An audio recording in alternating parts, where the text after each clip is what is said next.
बिस्मिल्लाहिर्रहमानिर्रहीम। रब्बि शरह ली सदरी वयस्सिर ली अमरी वहलुल उक़दतम मिन लिसानी यफ़क़हू क़ौली। डियर स्टूडेंट्स, मैं हूँ आपका chemistry teacher Abu Sufiyan. Students, जैसा कि आप जानते हैं मैं आपके साथ डिस्कस कर रहा हूँ केमिस्ट्री प्रैक्टिकल्स पार्ट 2। हमारे पार्ट 2 के केमिस्ट्री प्रैक्टिकल्स कंप्लीट हो गए हैं और आज के लेक्चर में मैं आपके साथ डिस्कस करूंगा फिज़िकल एक्सपेरिमेंट्स जो कि पार्ट 2 में मौजूद है कि हमने उनको एग्ज़ाम्स में कैसे अटेम्प्ट करना है ताकि उसके जो 5 मार्क्स हैं वो फुल मार्क्स हमें कैसे मिल सकते हैं। स्टूडेंट्स, इस वक्त आप स्क्रीन पे देख सकते हैं कि आपको एक बोर्ड के अंदर जो एग्ज़ाम्स हैं केमिस्ट्री प्रैक्टिकल के उसका एक मॉडल पेपर नज़र आ रहा है। अगर आप उसको फॉलो करें तो उसके ऊपर एक नोट डाउन लिखा होगा कि आपने फर्स्ट 20 मिनट्स में क्वेश्चन नंबर 2 और क्वेश्चन नंबर 3 उसमें जो भी डाटा है क्वेश्चन नंबर 2 एक टाइट्रेशन का क्वेश्चन है।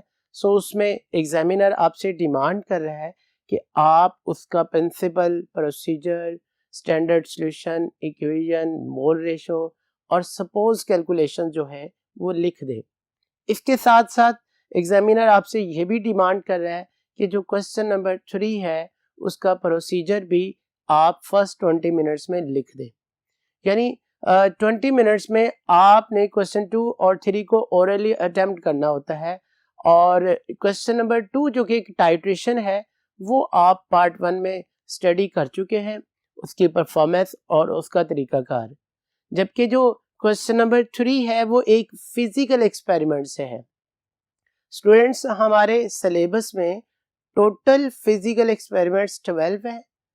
5 फिजिकल एक्सपेरिमेंट्स आपने पार्ट 1 में डिस्कस किए और नेक्स्ट 7 फिजिकल एक्सपेरिमेंट जैसा कि आप देख सकते हैं जिनके टाइटल्स आपको इस वक्त नजर आ रहे हैं, ये पार्ट 2 में है। इनमें बेटा कोई चॉइस नहीं, जैसा कि आपने अभी पेपर पे देखा कि कोई एक फिजिकल एक्सपेरिमेंट यानी 5 पार्ट 1 के और 7 पार्ट 2 के, इनमें से कोई एक प्रैक्टिकल जो है वो आपको क्वेश्चन नंबर 3 पे लिखा हुआ नजर आएगा। तो अब हमने उस क्वेश्चन नंबर 3 को डिस्कस कर रहे हैं कि उसको पेपर में अटेम्प्ट कैसे करेंगे। तो हमारे जो 7 फिजिकल एक्सपेरिमेंट्स इस वक्त पार्ट 2 में है उसमें बेटा preparation of aspirin, copper amine complex, glucosazone, iodoform, इसी तरह से बेरियम आयंस की एस्टिमेशन जिसको हम ग्रेविमेट्रिक एनालिसिस भी कहते हैं, एलिमेंट डिटेक्शन यानी जो हमें अननोन ऑर्गेनिक कंपाउंड प्रोवाइड किया जाता है हमने उसके टेस्ट करके उसमें नाइट्रोजन, सल्फर और हैलोजेंस इनमें से कोई एक या 2 एलिमेंट जो है उसको डिटेक्ट करना होता है, बाकायदा उसके टेस्ट भी करते हैं। इसी तरह से फंक्शनल ग्रुप डिटेक्शन जिसमें हमें एल्डिहाइड, फिनोल या बेटा कार्बोक्सिलिक एसिड फंक्शनल ग्रुप का अननोन कंपाउंड प्रोवाइड किया जाता है और हम उसके टेस्ट करके उस फंक्शनल ग्रुप को आइडेंटिफाई करते हैं।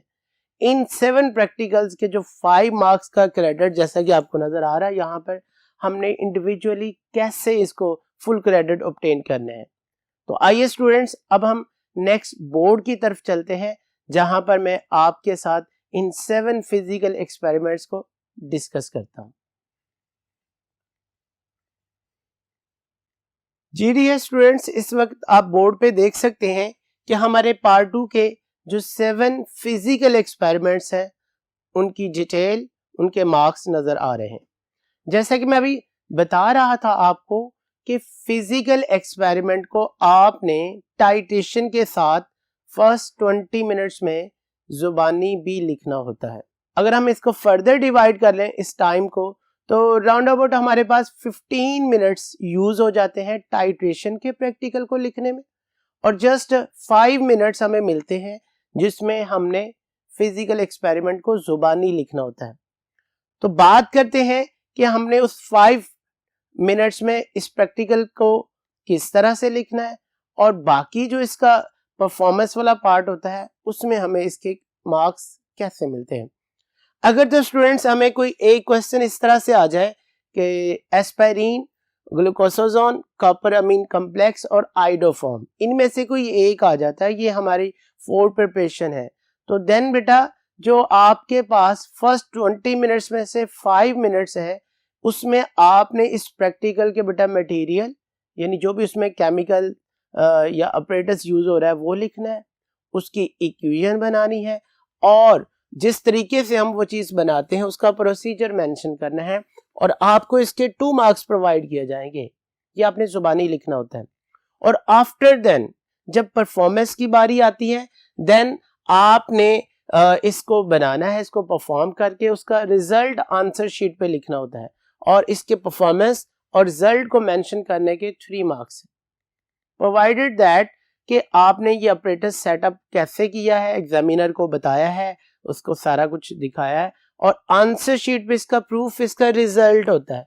So result is a very important thing. अगर आप अपनी आंसर शीट पे इसका रिजल्ट नहीं मेंशन करते तो आपको ये मार्क्स नहीं मिलेंगे, क्योंकि अब जो चीज हम तैयार कर रहे हैं उसको तो हमने आंसर शीट के साथ अटैच नहीं ना करना होता, उसको तो सिर्फ एग्जामिनर ने ही देखना होता है और जो रिजल्ट आंसर शीट पे आपने लिखा होगा उसी बेस पर आपको इसके रिमेनिंग 3 मार्क्स मिलते हैं। अगर बेटा आपको ये वाला क्वेश्चन आ जाता है, स्टेटमेंट आ जाती है कि आप गिवन सॉल्यूशन में बेरियम आयंस की पर डेसीमीटर क्यूब अमाउंट जो है वो कैलकुलेट करें, तो उसमें जो आपने जुबानी लिखना है उसमें बेटा उसकी थ्योरी जिसमें रिएक्शन भी शामिल होता है, उसका प्रोसीजर मेंशन करना है और बेटा जी सपोज कैलकुलेशन लिखना होती है। जैसा कि मैंने आपको ये प्रैक्टिकल जब यहाँ पे समझाया था और इसकी परफॉर्मेंस भी की थी, हमने तो बताया था कि कैलकुलेशंस आप यही याद कर लें। सो जब आप ये कैलकुलेशंस यहाँ पर, अभी तो हमारे पास प्रैक्टिकल स्टार्ट हुआ है, हमने जुबानी इसको लिखना है, तो कैलकुलेशंस कौन सी लिखेंगे जो हमें आती होंगी। सो वही कैलकुलेशंस आपको ओरली आती होंगी, आप मेंशन कर देंगे, तो इसके 2 मार्क्स आपको मिल जाएंगे। ये काम आपने फर्स्ट 20 मिनट्स में टाइट्रेशन के साथ करना है और आफ्टर देन जब इसकी परफॉर्मेंस की बारी आती है तो आमतौर पर जो कैलकुलेशंस है वो रिपीट कर दी जाती हैं और जस्ट स्टूडेंट को यही कहा जाता है कि वो बेरियम आयंस के प्रेसिपिटेट बना के दिखा दे। तो एक्यूरेट वेट बाजुकत बैलेंस में इशू होता है, सो जो आपने कैलकुलेशन पहले जुबानी लिखी होती है वही दोबारा लिखवा लेते हैं और रिजल्ट उसका मेंशन करना होता है, जिस बेस पर आपको 3 मार्क्स और मिल जाते हैं। तो इस तरह से इस फिजिकल एक्सपेरिमेंट के भी 5 मार्क्स पूरे हो जाते हैं। नेक्स्ट हमारा जो फिजिकल एक्सपेरिमेंट है डिटेक्शन ऑफ एलिमेंट, जिसमें जब मैंने ये परफॉर्म किया था यहाँ पर और लिखवाया भी था, आपको समझाया था, तो आपको याद होगा कि इसमें पहले हम लेजाइन सॉल्यूशन बनाने का प्रोसीजर लिखते हैं, सोडियम एक्सट्रैक्टर सॉल्यूशन या बेटा लेजाइन सॉल्यूशन, और उसके बाद हमने एलिमेंट डिटेक्शन के टेस्ट लिखे थे जिसमें नाइट्रोजन का टेस्ट, बोथ नाइट्रोजन और सल्फर का टेस्ट, फिर सल्फर के 2 टेस्ट मैंने बताए थे आपको और हैलोजेंस के टेस्ट। एग्जाम्स में इसको कैसे अटेम्प्ट करना होता है, सबसे पहले आपने जो फर्स्ट 20 मिनट्स में इस प्रैक्टिकल को राइट डाउन करना होता है उसमें लेजाइन सॉल्यूशन का प्रोसीजर आप लिखेंगे और एटलीस्ट नाइट्रोजन, सल्फर और हैलोजन में से जो है एक टेस्ट इनका जरूर लिखेंगे।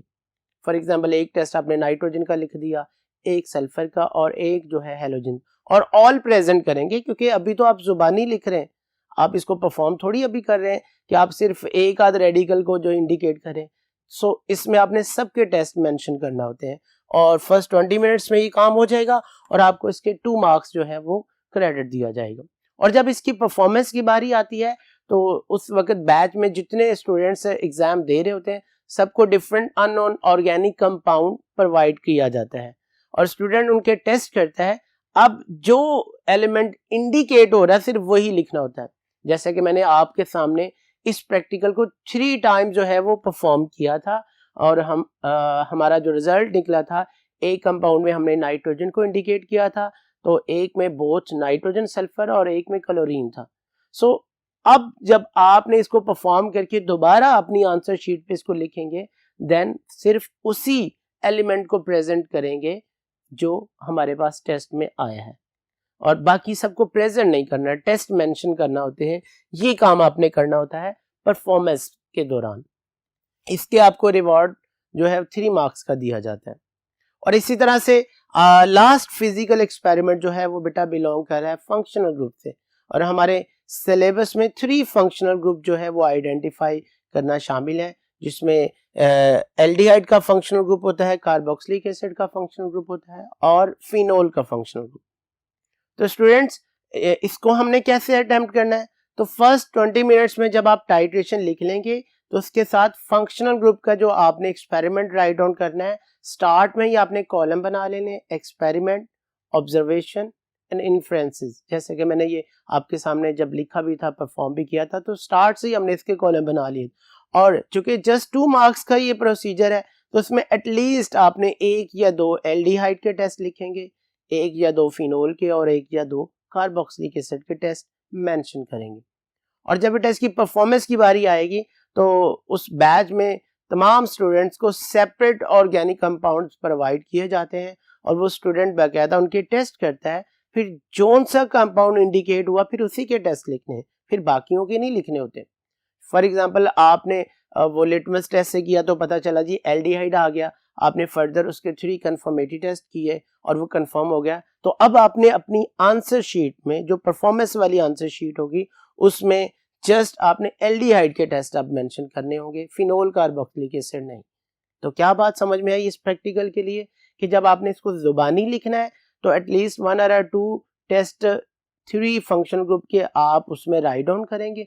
जब परफॉर्मेंस की बारी आएगी फिर जोन सा फंक्शनल ग्रुप आइडेंटिफाई हुआ होगा, आपने सिर्फ उसी के टेस्ट लिखने होंगे। स्टूडेंट्स यहाँ पर एक बात मैं आपके साथ और शेयर करना चाहता हूँ कि जो हमारा केमिस्ट्री का प्रैक्टिकल होता है वो पार्ट 1 के एग्जाम में नहीं होता, वो पार्ट 2 के एग्जाम में होता है। और अभी जैसा कि मैं आपको बता भी रहा था कि हम लोग जो सिलेबस स्टडी करते हैं वो पार्ट 1 में टाइट्रेशन स्टडी करते हैं और उसके साथ साथ हम 5 फिजिकल एक्सपेरिमेंट स्टडी करते हैं। जब आप लोग पार्ट 2 में आते हैं तो उसमें ये 7 फिजिकल एक्सपेरिमेंट्स और उसके साथ साथ सॉल्ट एनालिसिस डिस्कस की जाती है। तो मॉडल पेपर मैंने आपको लेक्चर के शुरू में दिखाया था जिसमें total 5 questions, question 1 salt analysis, जो कि मैंने इससे प्रीवियस 2 लेक्चर्स में आपके साथ डिस्कस किया था कि सॉल्ट को अटेम्प्ट कैसे करना है, यानी उसकी परफॉर्मेंस भी फिर उसका राइट डाउन का तरीका भी जो है आपको बताया था। और इसी तरह से क्वेश्चन नंबर 2 जो है वो ऑलवेज एक स्टेटमेंट होती है टाइट्रेशन की, जिसमें आपने बाकायदा उस टाइट्रेशन के प्रैक्टिकल को फर्स्ट 20 मिनट्स में ओरली यानी जुबानी लिखना होता है और उसके बाद टाइट्रेशन को परफॉर्म करके कैलकुलेशन दोबारा लिखना होती है। तो इससे क्या पता चला कि टाइट्रेशन का क्वेश्चन यानी क्वेश्चन नंबर 2 हमने 2 दफा लिखा है। एक दफा हमने फर्स्ट 20 मिनट्स में पहली शीट पे लिख दिया था और उसके साथ हमने क्वेश्चन नंबर 3 यानी फिजिकल एक्सपेरिमेंट का प्रोसीजर जैसा कि मैं यहाँ पर बता रहा था 2 मार्क्स वाला, वो भी राइट डाउन किया था। वो आंसर शीट एग्जामिनर फिर वापस ले लेता है, वो जस्ट 20 मिनट्स वाली 2 पेज आंसर शीट होती है। उसके बाद एग्जामिनर आपको एक और आंसर शीट देगा जिसमें मेरे ख्याल में 4 और 5 पेजेस जो है वो अटैच होते हैं। तो उसमें आपने क्वेश्चन नंबर 2 यानी टाइट्रेशन बाकायदा परफॉर्म करके उसकी बेटा कैलकुलेशंस और रिजल्ट दोबारा लिखना होती है जो आपने परफॉर्म किया होता है।